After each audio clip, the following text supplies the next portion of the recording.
kemudian dia merasa kesepian, merasa gelisah karena kehilangan sesuatu, maka dia masih berada pada posisi yang jauh dari kehadiran Allah.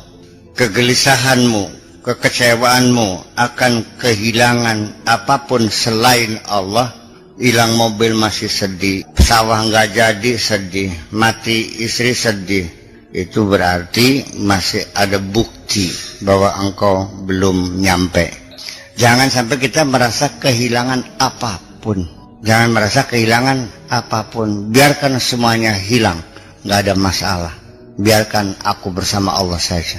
Jadi saya kan punya bukti ketika engkau merasa tas'uru bil wahsya, merasa sedih, murung karena kehilangan sesuatu, itu kan berawal dari karena engkau telah merasa memiliki.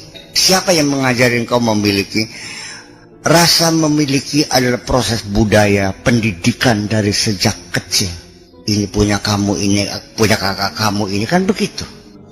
Ya iya, memang itu budaya manusia seperti itu, bahwa rasa memiliki, sense of belonging itu adalah muncul sejak dini, dan kita dididik bahwa ini punya kamu, kamu yang pelihara, ini punya kakak, serahkan sama dia. Jadi ada pengkaplingan semacam itu.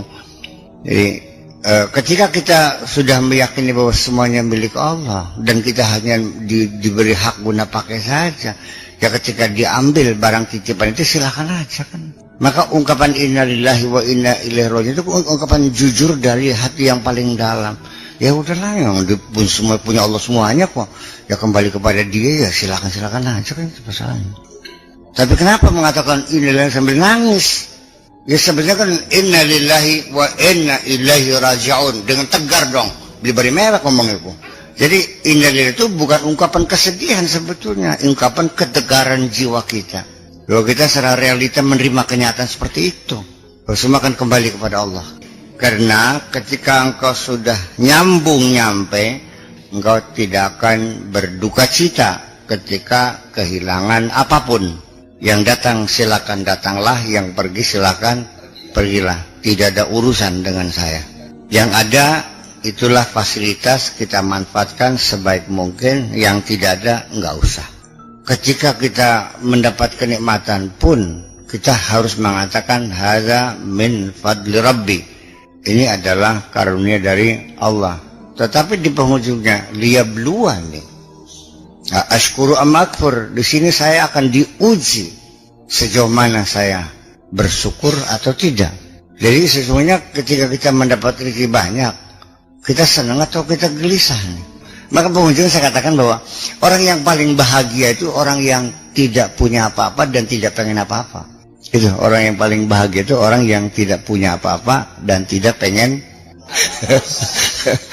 Ya kalau tidak pengen apa-apa ya nggak pengen sih.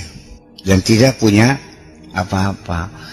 Begini ya, orang ini semakin kaya semakin takut mati kok.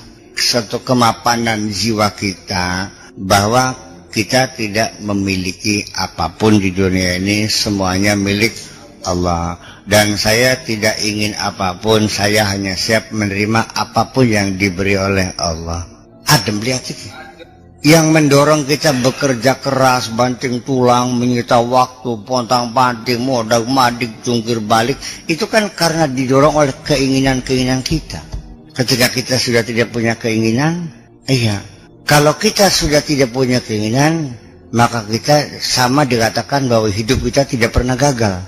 Ya, saya tidak pernah kecewa, enggak jadi kuwu kok. Yang saya enggak ingin jadi kuwu. Saya enggak kecewa saya jadi jatuh miskin karena saya enggak pengen kaya, enggak apa kok. Saya tidak ingin sehat selalu kok. Sehingga ketika sakit ya saya enggak sedih, enggak apa. Jadi yang penting apapun yang menjadi keinginan Allah itu siap kami terima, ya. Keputusan apapun siap kami terima dan siap kami jalani semampu kami. Sami'na wa ta'ana. Ketika dalam pelaksanaan di lapangan terdapat kesalahan-kesalahan, ghufranaka, minta ampun. Walau bagaimanapun juga keputusan terakhir adalah di tangan Allah juga. Wa ilaikal